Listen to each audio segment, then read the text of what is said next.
And we're joined here once again at PDAC with exploration veteran J. Paul Stevenson, CEO of Sego Resources, to talk everything about your company, but also what's coming down the pipeline with your company as well. My good man, welcome. Thank you very much, and it's a pleasure to be here. And it's a pleasure to have you. Well, I want to start that with I just said there. I'd like to go through an overview. Do you mind giving us an overview of your various projects, what you're looking for, and what it is that you're doing in BC? Yes, absolutely. This is what we call alkalic copper gold porphyry. They're smaller than the big Highland Valley copper porphyry, but they're richer at depth, and they have high gold content, and they cluster. So we have about 20 square miles, and so far we've identified a number of targets. Just to the north of the Granby-Cuba zone, we also have what we call the Quintana target. Okay. And it's called that because in 1968, Quintana did an IP survey there with the old equipment. We used modern IP and found the same IP target. So really, and it's never been drilled, and we haven't gotten that far yet. We've been working in the Granby-Cuba zone, right in this area. You can see where we've been drilling, and we found some really great results. But at 125 meters, they hit a flat line fault, and so they've moved, and so the route is somewhere else, so close by, and we'll be following up on that. And while we were working up here in the early days, down in the south and through the whole property, you could see kind of white lines in here. Yeah. Those were trenches done in the 1960s by bulldozer. Oh, no way. And they left them. And this whole property is on a ranch, Allison Creek Ranch. Mm-hmm. And so I knew that Linda, the owner of the ranch, Linda Allison, was not going to be happy having mining guys up there. So I got a permit to retrench all of those trenches and reclaim them properly. And when I retrenched them, I sampled them. And in the south, back in around 2012, boring looking rock, we were looking for copper, no copper. And geologists thought maybe we should take every second sample. We go right along the wall of the trench. Every meter we take a sample. And I thought, well, no, we're going to cover it, so it's exposed rock, so let's sample it. Mm-hmm. And 1 meter ran 1 ounce per ton gold. Oh, wow. And believe me, it wasn't high graded. You couldn't tell there was anything in it. Yeah. And so 2 years ago, while we were doing some more work on the Granby-Cuba zone, I took the excavator down into the south zone, and our consultant was on the property at the time mapping in that area. So he laid out some trenches for us, and we discovered a southern gold zone. And that's really where we're concentrating right now. Yeah. You mentioned to me your second question. Good. And that's a news release that recently happened as well. So throughout all of this that you were obviously exploring, you came across a really great hole, and you announced just recently that you intersected 0.95 grams per ton of gold over 80 meters. Can you explain that, what happened in that drill program, and what that means for your company as well? Yeah. If you'd like to go to the next slide. Yeah. There it is. As we drilled it, the first couple of holes, the consultant and I were looking at this rock and saying, oh yeah, I bet it'll leach, Finally, I said, well, it's only a few $1,000s for a leach test. Yeah. Let's just take some samples and test them. So sent it to Sepro, and I actually got an email before the report, and he said, I think I should tell you this. On your first bottle test, that's with the minimum cyanide, everything, you got 98% recovery of the gold in 24 hours. So that made us even more excited. Yeah. But within it is very low grade copper, like 0.03 copper. But the gold is traveling with the copper. When the copper goes up a bit, so does the gold. So we felt that it was a distal expression of a copper gold porphyry. Mm-hmm. But we had no real model to work on from that, but that was our feeling. Mm-hmm. on January, end of January, I was at the Roundup. Yeah. And there's a young Peruvian geologist, Fabricio, with the MDRU, had a poster up. Okay. And I thought, what a brilliant poster. And I really liked it. I took pictures of it so I could see it. When I got it home, I blew it up, and in very fine print, you wouldn't see it on the small poster picture. Yeah. Gold zone. This is from the New Afton mine, just 70 kilometers north of us. Yeah. And they have quite a rich ore body in through here that they're block caving, and it's in production, and it's making money, and it's just a great mine. Mm-hmm. And so I phoned them and asked, where did you get that map of the mine? Yeah. And it was in the new porphyry volume. We put out a volume with CIM every 25 years. Yeah. Well, Sego has a paper in that volume, but it's near the back. What I normally do, because it's all porphyry copper, it's my interest, is start at the beginning and read through. Yeah. But Sego was at the back, so I started at Sego, right, and was working backwards. I never got to it. Yeah. So I flipped it open. I thought, no, that to my left here, is what it used to look like. And when I saw it, the porphyry volume, that's what my mind saw, until Fabricio sent me back to it. Yeah. And this is new.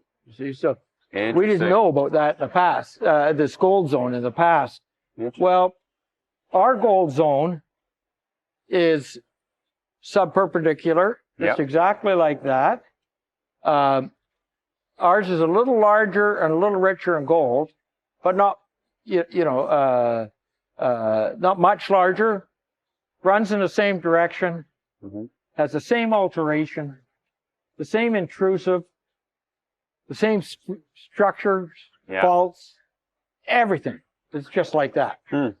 But on this side, we had been drilling in this direction across it. So when you get 80 meters, that's a width, Yeah. right? It's not the depth. It goes deep.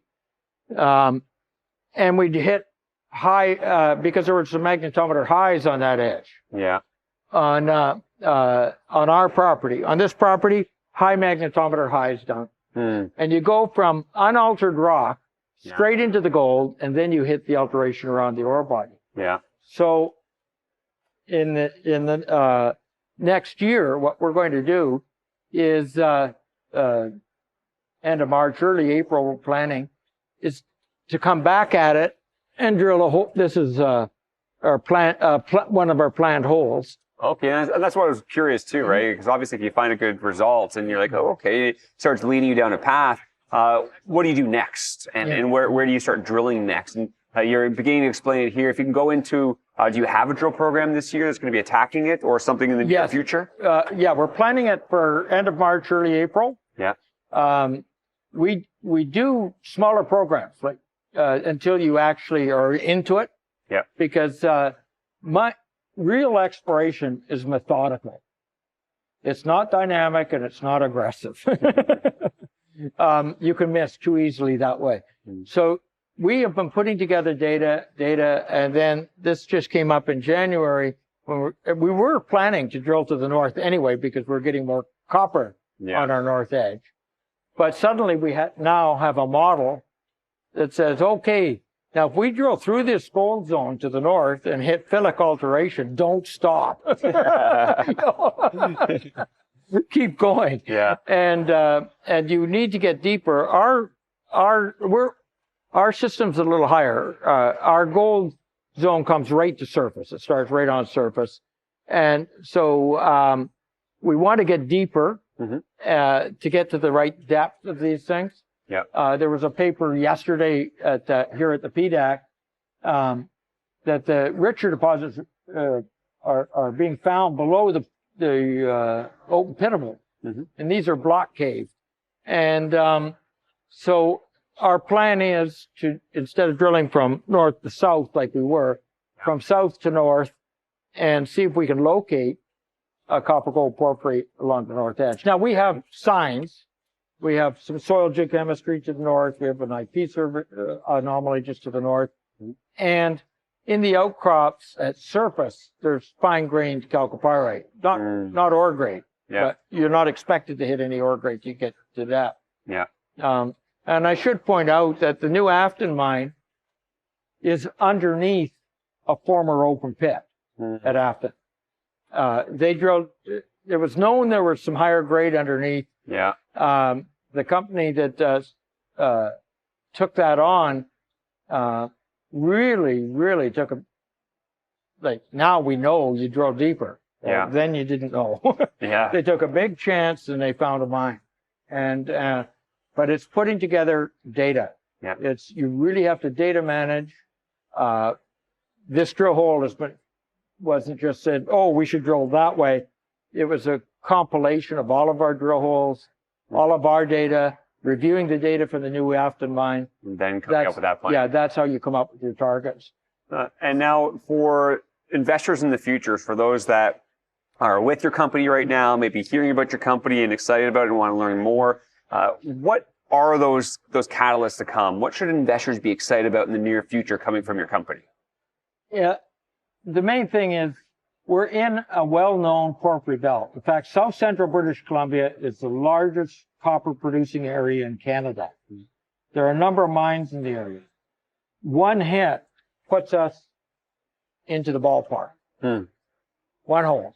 Could be that one. Might be the third or fourth hole.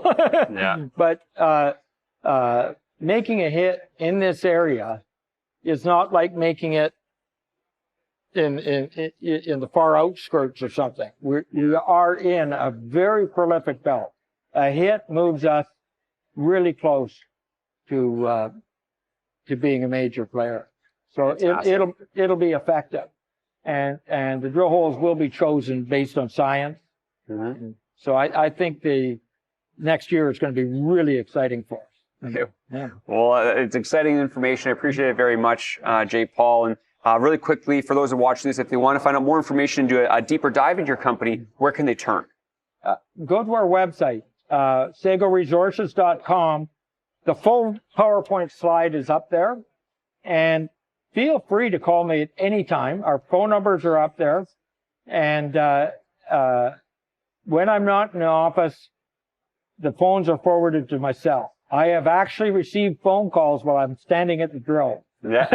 and I should mention that we were going to talk about some infrastructure. Oh, yes, please. I'd just like to mention, we're on the edge of a mining town, Princeton B.C.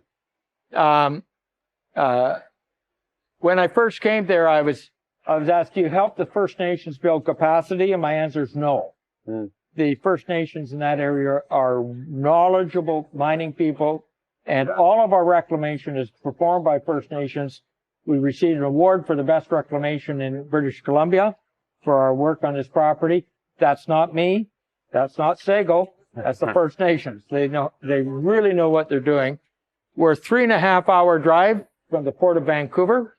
We're on the edge of Princeton, which is a very pro-mining town, really a wonderful place to work, wonderful people. Yeah.